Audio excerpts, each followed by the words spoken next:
Yo, what is going on, everyone? My name is Nick, or the Notorious Fantasy, and in today's video, we're going to be breaking down my top 20 quarterback and tight end rankings and tiers for week number 1 of the 2024 fantasy football season, excluding the guys that already played on Thursday night and Friday night football. But before we can get into things, I would like to ask that if you guys are new to the channel and you do end up enjoying today's video, that you please make sure to hit that subscribe button down below. And while you're down there, whether you are new to the channel or not, please make sure that you leave a like on today's video. It would help me out a ton. If you want to follow me on Twitter or X, please do so at NotoriousFantasy. You can get access to my rankings down below in the video description on Patreon, updated all of the time for $7.50 a month. So without further ado, let's get on into my week 1 top 20 quarterback and tight end rankings and tiers. We begin with the S tier at the quarterback position for week number 1 with quarterbacks 1, 2, 3, 4, and 5. Now, I will note that Jalen Hurts, Patrick Mahomes, and Lamar Jackson were also all in this tier,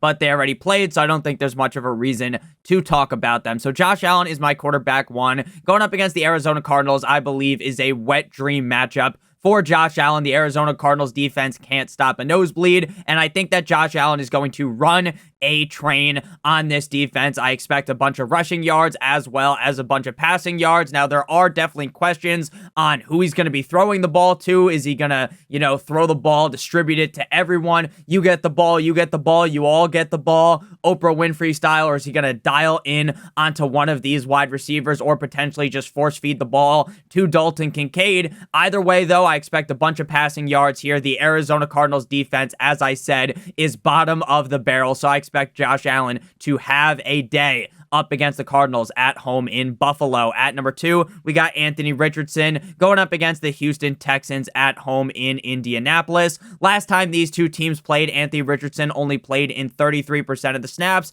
and scored over 15 fantasy points. So basically that tells you he's going to score 45 fantasy points in this game, which is obviously not true. But Anthony Richardson should have a huge game here. This game has all of the makings of a back and forth affair, a shootout of sorts, and I think that Anthony Richardson will finish inside of the top 5 on the week. At number 3, we got Kyler Murray, the short king himself, going up against the no one circles the wagons like the Buffalo Bills in Buffalo. Now, while I do believe that Josh Allen is going to have no trouble in this game, it's going to be like using a hot knife through butter, I do believe that Kyler Murray is going to be playing from behind. And when you play from behind, you're going to have to throw the ball a lot, and I expect the Arizona Cardinals offense to be very pass heavy in this game. Obviously, early on, they're going to try to establish the run with James Conner, but as things get more and more out of hand, I expect Kyler Murray to be throwing the ball a ton to Maserati Marv,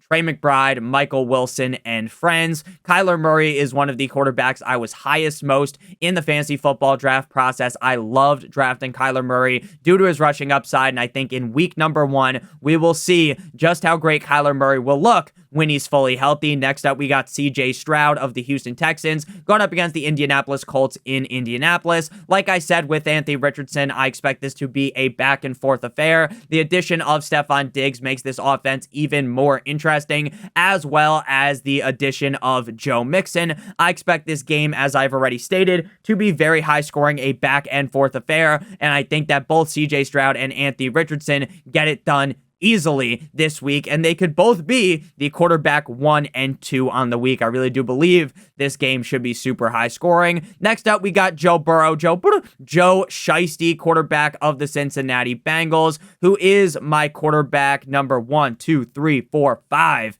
on the week. Going up against the New England Patriots. This is not the Patriots of the past. This is not the Bill Belichick Patriots defense that would have shivers going down your spine, the type of defense you go up against and you are not able to sleep the night before. Whereas now, they're going up against a Patriots defense that doesn't bother me at all. I would be perfectly fine going to play up against the Patriots. Joe Burrow, one of the better quarterbacks in the NFL. T. Higgins probably not going to play. Jamar Chase should play. Even if neither of them play, I still think Joe Burrow will have a easy time out there. The only worry about Joe Burrow and why I potentially considered dropping him down to the A tier, that this game might get so out of hand early where the Bengals are bending the New England Patriots over the table. Joe Burrow throws like 2 touchdowns in the first half, and then they kind of pull back a little bit. They start running the ball a little bit more. But if that is the case, they're running the ball a lot. Probably means Joe Burrow had a great first half, great early part of the game. So definitely belongs in the S tier. Next up, we move into the A tier with Jared Goff, Tua Tagovailoa, Jaden Daniels, Caleb Williams, and Justin Fields. Jordan Love was originally in this tier. Hopefully, Jordan Love ends up okay, limping off of the field late in that game in Brazil. Very bad look. Very shitty field they were playing on. I don't know why the NFL allows these games where guys are slipping left and right like they're on a slip and slide. It was like the Super Bowl with the Chiefs versus the Eagles where the field was all messed up. I don't know how these things happen. I don't know who's regulating things, but whoever's regulating it simply just doesn't give a shit, because that was it was a good game. It was high scoring, but there was a lot of points where guys were slipping. Jalen Hurts, Jordan Love. I hope Jordan Love's okay, but first up on the list here in the A tier is Jared Goff, the Goffinator, going up against the Rams. Jared Goff's one of the most underrated quarterbacks in the NFL, as well as in terms of fantasy football. Now, obviously, he doesn't have that crazy week-winning rushing upside where he could run for over 100 yards and potentially multiple touchdowns like a guy like Josh Allen, Lamar Jackson, Jalen Hurts, Kyler Anthony Richardson can, but Jared Goff is very consistent game in and game out, and Jared Goff is dominant 50 Shades of Grey style in a dome. This matchup is going to be played in a dome up against a Rams defense that lost Aaron Donald. I think Jared Goff should be a very safe play this week. Next up, we got Tua Tagovailoa going up against the Jacksonville Jaguars at home in Miami. With Tua Tagovailoa, it is very simple to know when to start him. You want to start him when he's at home, and when it is hot as fuck, makes him basically a must start. This game's at home, and it is going to be hot as fuck. Now, the Jacksonville Jaguars are also a team that plays in Florida, so maybe they won't have as crazy of an effect as getting burnt on the bench as some other teams might have, but ultimately at home early on in the season, Tua Tagovailoa is the second coming of Tom Brady in those games, and then once it gets a little bit colder, he starts looking like fucking Jacoby Brissett or something. Next up, we got Jaden Stormy Daniels going up against the Tampa Bay Buccaneers in Tampa Bay. Now, I will tell you right now, it does feel a little bit risky playing a guy like Jaden Daniels or Caleb Williams, who are ranked back-to-back in my rankings as your quarterback one in their first ever start. Now, obviously, first ever starts could go great. You could have a humongous performance, or maybe you let the jitters get to you. You have a bad game, or maybe the game ends up as just mid. But in terms of just trying to handicap this game, see how I believe this matchup will play out. The Tampa Bay Buccaneers defense is all right, and Jaden Daniels has a lot of rushing upside while they lose Jahan Dotson in that trade to the Eagles, and they don't really have too many weapons outside of Terry McLaurin and the running backs. Jaden Daniels' rushing upside alone has me ranking him here this high. Now, if you wanted to rank Caleb Williams over Jaden Daniels, I would also accept that answer. Caleb Williams is in a much better situation. He has much better wide receivers, a much better offensive line, and a much better team as a whole. The running backs are better. The tight ends are better. It's basically everything is better in Chicago, though you could make the argument that maybe the running backs are better in Washington, but basically everything outside the running backs you can guarantee is better in Chicago. Outside of the weather, because it's probably going to get cold real soon in Chicago. But going up against the Tennessee Titans is a great matchup for Caleb Williams. He has all the weapons to do it. I do expect him to have a very, very safe game. So if you had both Caleb and Jaden Daniels, I would lean with Jaden Daniels due to the upside, but I do think Caleb Williams is significantly safer. Speaking of safety, we got a guy that is as unsafe as it gets. Justin fucking Fields, quarterback of the Pittsburgh Steelers, going up against the Atlanta Falcons in Hotlanta. Now, I fully expect Russell Wilson, Mr. Unlimited, to be out in this game. If for some reason Russell Wilson plays, then you don't want to play Justin Fields. Now, Justin Fields is a firecracker for your fantasy football team. Justin Fields will either end up as a top 5 quarterback in this game. He will end up putting the defense in a figure 4. He will end up hitting the defense with a 5-knuckle shuffle, the 619 Rey Mysterio, or Justin Fields will end up floating like a fish that is dead, right? Just chilling in the water. So it's either going to be great or go really bad. I don't really see this scenario being mid. Like, I don't really see Justin Fields being like, oh, he's the quarterback 18. No, I think it's either top 5 or the guy looks like absolute trash out there. Shout out Oscar the Grouch. I love Justin Fields. I've always bought into Justin Fields. I think he's a much better people than people give him the credit for. And because of the rushing upside alone, you need to rank him this high. Is it safe? No, but it is kind of fun due to the upside that he has. Next up, we move into the B tier with Trevor Lawrence, Baker Mayfield, Dak Prescott, Matthew Stafford, and Big Cock Brock Purdy. Now, Trevor Lawrence going up against the Miami Dolphins in Miami. I do have some questions about the usage of wide receivers in this game. How much is Kirk going to be used? Because there's talk about Kirk potentially not being used in 2 wide receiver sets. There's a question of how good is Gabe Davis, which I don't think he's very good, but Brian Thomas Jr. should be good. They've got Evan Ingram. How good is the Dolphins defense is also a question because the Dolphins reshuffled part of their defense as well. But ultimately, I think this is going to be a high-scoring game, and in high-scoring games, the quarterbacks typically perform well. So Trevor Lawrence, who was very solid last season prior to his injury, should be able to have a good enough game here to be start-worthy. Next up, we got Baker Mayfield going up against the Commanders. We talked about how shitty the Arizona Cardinals defense is. You could say the exact same thing about the Commanders defense. Now, the reason why Baker isn't ranked higher strictly because of the matchup is because they end up losing Dave Canales, offensive coordinator, who in my opinion is a quarterback whisperer. He turns Baker around, he turned Geno around. Now he's going to turn Bryce Young around.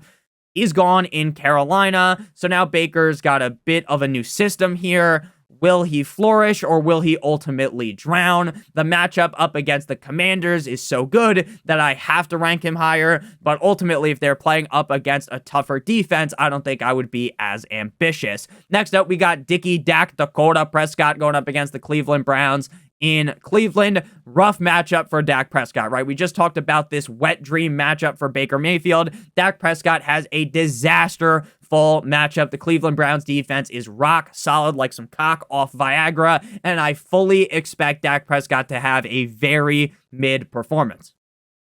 But he has CeeDee Lamb, and Dak's pretty good, so Dak could have a better game than this, but ultimately, when you drafted Dak Prescott, it wasn't for a matchup against the Browns. It's for the better matchups, which he has a lot of. Next up, we got Matthew Stafford, Matthew Snapback, quarterback of the Rams, going up against the Detroit Lions in Detroit. Matthew Stafford is, just like Jared Goff, one of the most underrated quarterbacks in the NFL, but he always seems to have health concerns, and the LA Rams have gotten worse, in my opinion, in the offseason. I don't love the offensive line, but Matthew Stafford's Matthew Stafford. He will find a way to be decent every single week with upside to be a top 10, top 8 guy. Brock Purdy closes out the B tier, and the S, the A, and the B tier are the guys that I am comfortable starting, right? The S tier, you close your eyes, you fucking play them. The A tier, if you don't have those guys in the S tier, you want to play them. The B tier, there's a lot more question marks, but ultimately, you would be fine playing them. But after this tier is where it's like, oh shit, I gotta roll this guy out. Now, it's not necessarily terrible inside of the C tier, but in a 1 quarterback, 12 team league, you probably don't want to have to roll those guys out. So Big Cock Brock going up against the Jets. In better matchups, Brock Purdy is going to be ranked significantly higher. He was a top 6 quarterback last season, and I think he could easily repeat due to the fact that he has the Avengers around him: Deebo Samuel, Christian McCaffrey, Brandon Ayuk, and while the offensive line isn't as good as people say they are, still good enough. Great play calling from Kyle Shanahan. But up against the Jets, playing Brock Purdy is kind of a last-ditch effort. Next up, we move to tier number 4, the C tier. Cole's Cash, Kirk Cousins going up against the Steelers. Not the best matchup, coming off of the torn Achilles, new system.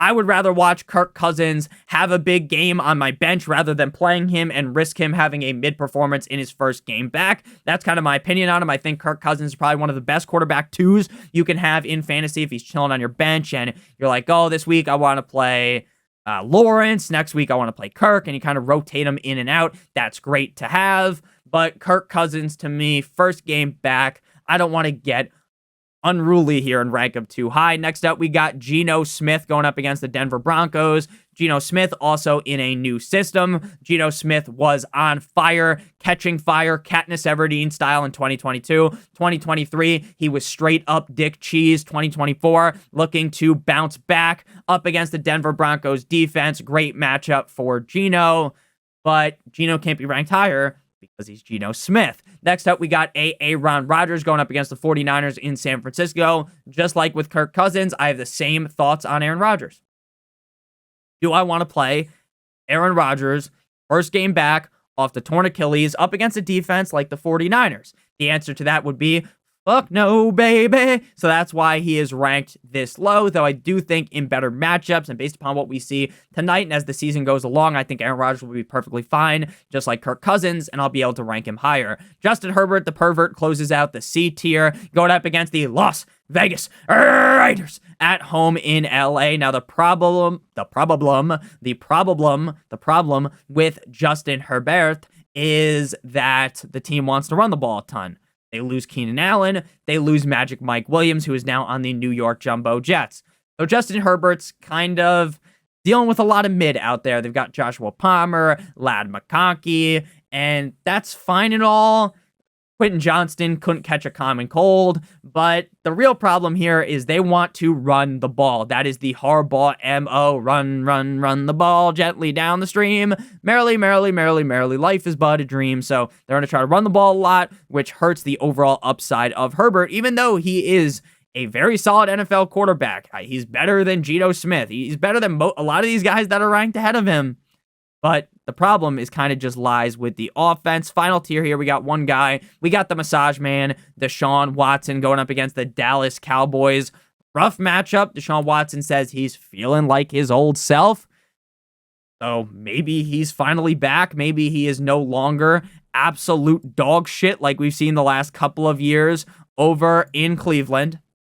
But I'm not ready to give him the crown. I'm not ready to anoint him as being back, right? I'm not ready to say that. So Deshaun Watson, you're really only starting any of the guys in like the C tier or later if everything has gone wrong. Now we move on into the tight end position with my tight ends 1 through 3 on the week. Now I will note that there are multiple guys inside of the S tier that have already played. Travis Kelce was my tight end number 1, and that was a big swing and a miss, though I will not panic on Travis Kelce. Same thing goes with tight end Mark Andrews, who was also ranked inside of the S tier and had a shit tier performance. The S tier normally stands for satisfactory or whatever it stands for. I don't even know what it stands for. It's just the top tier.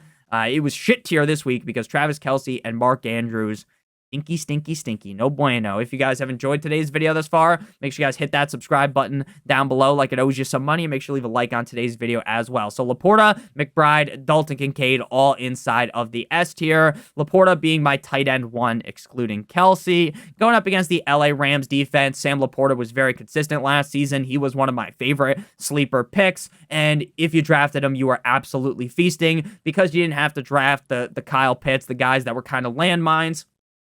And you got that consistent piece game in and game out. I expect the Lions offense to be dominant for a majority of this season. Again, Jared Goff is amazing in the dome. Going up against the Rams at home in Detroit is a dome game. Sam Laporta should be one of the better tight ends on the week. You don't even have to think about him. Same thing with McBride. You drafted him as a top 5 tight end. We're going to rank him as a top 5 tight end. Up against the Buffalo Bills, they're going to be playing from behind, so I expect a healthy dosage of McBride. Dalton Kincaid up against the Cardinals. I think Kincaid could easily be the number 1 target on the Buffalo Bills offense in this game. Dalton Kincaid's another guy you drafted as top 5 or top 6 tight end. So in week number 1, we're not going to get cute and rank him lower, especially up against a defense that is as bottom of the barrel as the Arizona Cardinals. Next up, we move to the A tier. Evan Ingram up against the Dolphins, George Kittle up against the Jets, and Kyle Pitts up against the Steelers. Kyle Pitts was dealing with an injury earlier on in the week, and it seemed like it was something that has been going on for the last couple of weeks with the hamstring for Kyle Pitts. Obviously, when you hear the word hamstring and a player like Kyle Pitts, who a lot of people already believed was overrated in fantasy football drafts, that is going to make you incredibly nervous. He says he's good to go. Matchup is fine for Kyle Pitts, so I think he belongs inside of the A tier. Evan Ingram going up against a Miami Dolphins defense that, again, moved around a decent amount of pieces. The Miami Dolphins should be up in this game, like I said. Now, again, there's no bias as a Dolphins fan. I think the Jaguars will be able to score a bunch of points in this game, though. Evan Ingram, one of the most consistent tight ends in fantasy football due to the high target volume in the offense. Now, speaking of consistency, we've got the polar opposite of consistency at number 7 with George Kittle. Technically, he's number 5 on this list, though. Kittle is good for 3 points. He's also good for 3,000 points. George Kittle is either going to be out there blocking left and right, protecting Mr. Big Cock Brock Purdy, or he's going to be out there catching nuclear war missiles from Brock Purdy and scoring multiple touchdowns. It's either one or the other. George Kittle very much avoids being mid. He avoids the mid allegations. He's either out there blocking with extreme proficiency or he's out there getting a million fantasy points. You never really know which one you're going to get. Life is like a box of chocolates. You never know what you're going to get. Same thing with George Kittle. You never know what you're going to get. Shout out Forrest Gump. He could be crazy. He could be trash for fantasy. But ultimately, you're always going to play him. And again, Kittle, we already talked about him as the number 6 tight end in my rankings. Next up, we move on into the B tier here with David Njoku and Jake Ferguson. Jake Ferguson and David Njoku are both in tough matchups. And if you wanted to flip them around, pause, that would be fine as well in terms of the rankings. I was pretty low on David Njoku compared to most because David Njoku's his stats with Deshaun Watson just weren't as good as with Joe Flacco. It was pretty clear that later on in the season when cool Joe Flacco took over, David Njoku became a bigger piece of the offense. Now, the real question in kind of extrapolating that idea is, was David Njoku great because Flacco was targeting him at a higher rate, or was he better because the offense heavily focused on Njoku and they didn't earlier on in the season? So with inserting Watson into the offense, does that mean that, hey, they're still going to use Njoku a lot? Or does that mean that you insert Watson back into the offense and it's going to be the same old with Njoku where he's just kind of mid? So that's a question I have. The Dallas matchup isn't the best, so I can't rank him higher. Same thing with Jake Ferguson, who I love. Tough matchup. So I feel pretty confident in having them ranked here. Next up, we move on into the C tier with just Brock Bowers. Brock Bowers' hairline is receding at a rapid rate. If you guys have seen a picture of him recently, if you look at his normal picture on Fantasy Pros, ESPN, NFL, wherever you got him, his hair doesn't look that fucked up. But now it looks like a baby's head. You know what I'm talking about? Where babies have just a couple of small hairs. Now he's good to go with his foot injury. Chargers defense, not the best, so Powers should have a great game, though he is a rookie, so we want to pump down the expectations, right? We don't want to put sky-high expectations on a week 1 Chargers defensive matchup, fucking whip your dick out, slap them into the lineup, right? Get super excited, get pumped up, because that's how you get disappointed. So if you rank him here inside of the C tier, you just can't get disappointed. Talk all offseason about getting him the easy stuff, throwing him in the slot, which would be great news for Brock Bowers. Next up, we move on into the D tier. So guys in the S through the C tier, those are the guys that I feel very confident in, especially the S through the B tier. Brock Bowers is a little bit more risky. Now we're getting into the range where it's you are just throwing shit at the wall and hoping it sticks. To begin the D tier, we got Pat Freiermuth going up against the Atlanta Falcons in Atlanta. Justin Fields now starting might not mean the best for Freiermuth, or maybe it means better. Freiermuth quarterback Justin Fields did like targeting Cole Kmet a decent amount. Kind of interested to see how things look as a whole. So while I do believe heavily in the talent of Freiermuth, he got a nice contract recently, I'm just not going to bump him up much higher because I just want to see Justin Fields play before I truly believe it. Next up, we got Dalton Schultz going up against the Colts in Indianapolis. Great offensive game scheme, or game scream, game environment, because I think this will be a high-scoring game. Problem is they bring in Diggs, they bring in Mixon, so that could mean Dalton Schultz is kind of just kicked out of the equation here. Still decent enough touchdown upside, though, to be ranked here. Taysom Hill, final guy inside of the D tier. Taysom Hill's an all-or-nothing type of guy, kind of like Kittle. Taysom Hill could, though Kittle's never going to go out there and throw a pass or run something in, which Taysom Hill could do. He could be heavily involved in the game plan, not involved at all. Normally kind of never in the mid-range to where he has a mid-game. So Taysom Hill is kind of one of those all-or-nothing guys. If you have a guy ranked lower than this, you should probably be playing Taysom Hill just due to the upside. Moving now to the E tier, we've got Tyler Conklin, Cole Kmet, Hunter Henry, Cade Otton. Tyler Conklin should be good now with Zach Wilson being gone and with Aaron Rodgers being under center. Tyler Conklin has had some solid games over the last couple of years in New York with the Jets. The problem was really just the quarterback play, so he wasn't able to get any touchdowns, though the matchup up against the 49ers is a concern enough not to rank him higher. Cole Kmet going up against the Titans. The same thing I just said about Dalton Schultz is the case with Cole Kmet. Now they have a new quarterback. Now they have Keenan Allen. Now they have Rome Odunze, so it's no longer just Cole Kmet and DJ Moore forming an Eiffel Tower over the defense. They have a lot more weapons to throw the ball to. Great matchup, though, up against the Titans. Hunter Henry, we thought maybe he won't play. Now he's going to play up against the Bengals. The Patriots' weapon core is very, very, very, very, very suspect. So Hunter Henry should be able to see enough volume here to be okay. Cade Otton going up against the Commanders, amazing matchup, though it is to be seen what the usage looks like with Otton without Dave Canales. Final tier here, the F tier. This is basically like the fuck it tier. Everything's gone wrong. You're just throwing stuff at the wall and hoping it sticks. Noah Fant, Kobe Parkinson, Jonnu Smith, and Jawan Johnson. Noah Fant now without the other guys around Noah Fant could be a lot better, especially with getting Pete Carroll out of there. But again, you want to see it before you believe it. Kobe Parkinson up against the Lions in Detroit. Matthew Stafford loves tight ends. Let's see how much Kobe Parkinson is a factor here before we pick him up and play him. Jonnu Smith going up against the Jaguars. The Dolphins don't really use the tight end all that much, but it does seem like they brought in Jonnu Smith for a reason, which would be to try to incorporate a tight end more, as Durham Smythe being the tight end one last year wasn't the most ideal. But they have already mentioned that they want to use multiple tight ends, which kind of complicates the situation heavily. Jawan Johnson closing the list out going up against the Panthers. Jawan Johnson is the best tight end on this team that actually plays tight end, but we got to rank Taysom Hill above him because of the rushing and passing upside in any games. Thank you guys all so much for watching today's video. If you did end up enjoying, make sure you guys hit that subscribe button down below like it owes you some money. Leave a like on today's video. It would help me out a ton. If you want to follow me on Twitter or X, please do so at NotoriousFantasy. We will be live tomorrow, Sunday morning, so get ready to have a great time. Sunday morning live, answering all of your questions for you guys. Check out one of the videos on your screen if you haven't seen them already. Happy Saturday. Enjoy the college football games today, and we will be back tomorrow on Sunday. Love you guys all so much. Thank you guys for 35,000 subscribers. I couldn't have done it without all of you guys. I love you guys so much. The whole ship sinks without you guys, so genuinely really do appreciate you. I love you guys so much. Hope you guys have a great one. Hope you have a great weekend. Love you guys. Good boy.